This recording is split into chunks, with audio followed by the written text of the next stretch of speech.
Hello aspirants and welcome again to Legacy IAS Academy. In this lecture, we will be discussing about a country that is Qatar and how it is becoming one of the very crucial and important interlocutor or an intermediary between various countries for resolving complex of issues, conflicts, wars that is going on all around the world. Now, this comes in context with Mossad's chief's visit to Qatar. Now, Mossad is an intelligence agency of Israel, just like CIA is for the United States of America. Mossad is considered to be one of the most efficient intelligence agencies of the world, with top-notch personnel, having top-notch gears, technology at their disposal, which makes them one of the most efficient intelligence agencies of the world. Now, what has happened here is the chief of Mossad has recently visited Qatar. Now, why Qatar? What is the relation of him visiting Qatar? So, what has happened is basically it is understood that probably it is to broker peace with respect to Hamas and to get back the basically the people that are there with Hamas, the Israelis who have been captured by Hamas and being held as hostages by Hamas.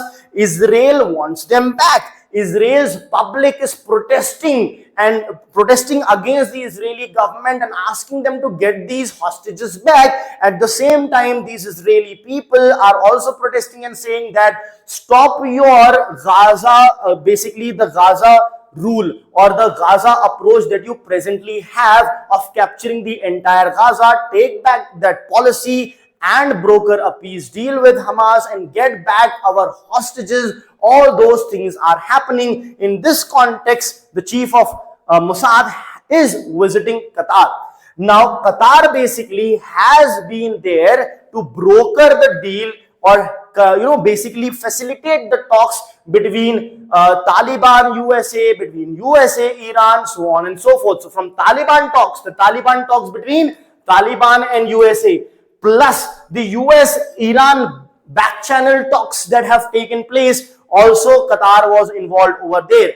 So the question is, why is Qatar emerging as the world's go-to global broker? So this is where Qatar is.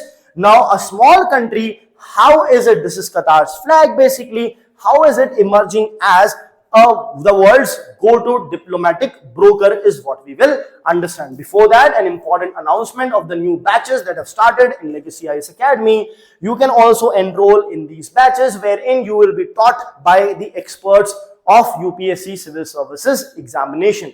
Once you enroll, you get a lot of advantages for enrolling with us. Some of them includes comprehensive coverage of syllabus. Yes, this is also important because here each and every micro topic is going to be covered in great detail. One-on-one mentorship, which is probably the most important part of this course, will be provided, which helps you to clarify each and everything, work on your strength and on your weaknesses. Work on your strength to improve it, on your weakness to address it. And then the regular interaction with the faculties that you saw will still be there. A maximum batch strength is only of 40 students, so as to have individual attention as well. There will be daily mains answer writing practice in addition to the mains test series, and of course prelims test series will also be there. We have a 360-degree approach to cover current affairs, wherein 1 day per week is entirely given to live current affairs classes. Now, if you want to enroll, you can download our new app or log on to our website, that is www.legacyIAS.com, or call on the numbers that are here. Let's move ahead with respect to the news.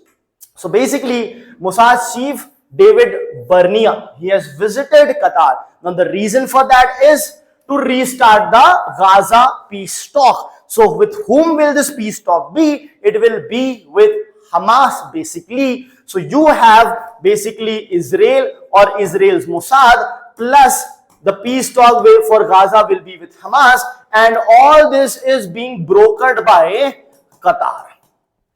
I hope that's clear. Now, Qatar plus Egypt. Egypt is also involved, but presently has gone to Qatar, is the key mediator in Israel-Gaza war negotiations. Now, the question to answer here is why Qatar is becoming such an important player over here. That is because of the historic transformation that has taken place. It is not an overnight thing, it's a historic transition that we are going to talk about. So pre-1990s, inconspicuous and conservative monarchy is what was present in Qatar. Conservative monarchy, conservatism was present, and inconspicuous, basically unstable, at the same time uncertain conservative regime was present. But post 1990 there has been a shift. Now first, there have been a lot of things that have happened. First, the gas boom. The gas boom, a lot of gas fields being identified, recognized, which makes the country very, very wealthy.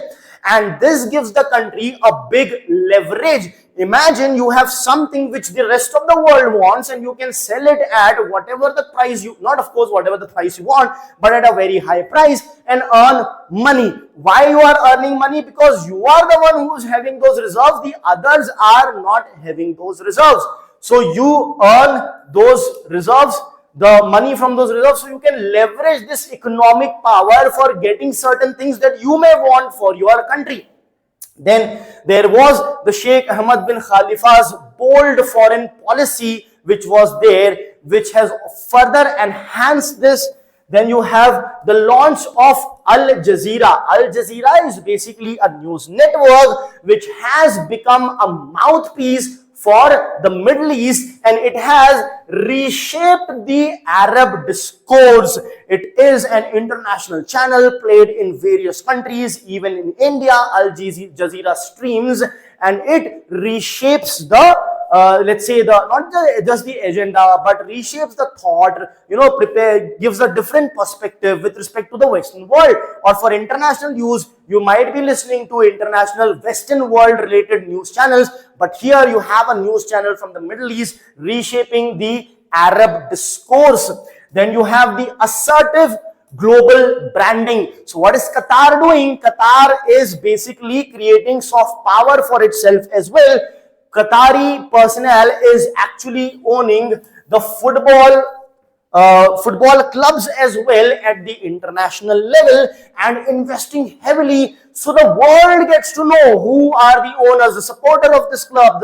The football family basically gets to know who owns it. It creates soft power among them. They also went on to bid for the biggest club in the world, again Manchester United, though they could not get it, but still they are trying to spread their soft power as well. And of course they have hosted the FIFA World Cup as well, in order to get into the minds of the people and to put Qatar on the map of the world. That is what is being happening over here. So their strategy is simple. For them, diplomacy is simply security and identity building. Security for themselves, financially, etc., and building their identity in the world. Now, how Qatar basically became the relationship broker. So basically Qatar has cultivated good ties with all the stakeholders that are present. So with all sides it will have good ties. USA, Hamas, Taliban, Israel, Iran. All the names that you see over here are in conflict with one another, but still there is one common friend, not friend may not be the right word, but one common person to whom both sides speak, and who speaks to both the sides is your Qatar. Now the track record has also been good, wherein Qatar has been involved in ending Lebanon's political crisis. The hosted Syrian opposition in 2012. All these big issues, Qatar has been involved. The U.S Taliban peace deal in Doha, again the involvement of Qatar. The 22-23 to 25 Gaza ceasefire talks, again involving US, Venezuela swaps, Ukraine, Russia. So it's not just limited to Gaza talk. Even Ukraine, Russia war or conflict that was going on, Qatar was trying to act as an interlocutor and an intermediary. So it is not a first, it has been there historically. They have the money power, high per capita income, rich gas fields, gas reserves, which they trade with the rest of the world and earn a lot of foreign exchange, a lot of money, making them wealthier and wealthier. They are using this money to spread their soft power. They are having good terms with all the parties involved, as a result of which acting as the world's diplomatic intermediary. At the same time, they are quite discreet. Discreet means what talks are happening, what are happening, everything is behind closed doors. So the stakeholders also do not have an issue of it becoming public and bringing them in bad light. All that is also not there. The discretion of the countries have also been kept in mind by them, as a result of which they are trusted by the two rivals who might be fighting against each other, making Qatar the world's diplomatic interlocutor or a diplomatic intermediary. Thank you.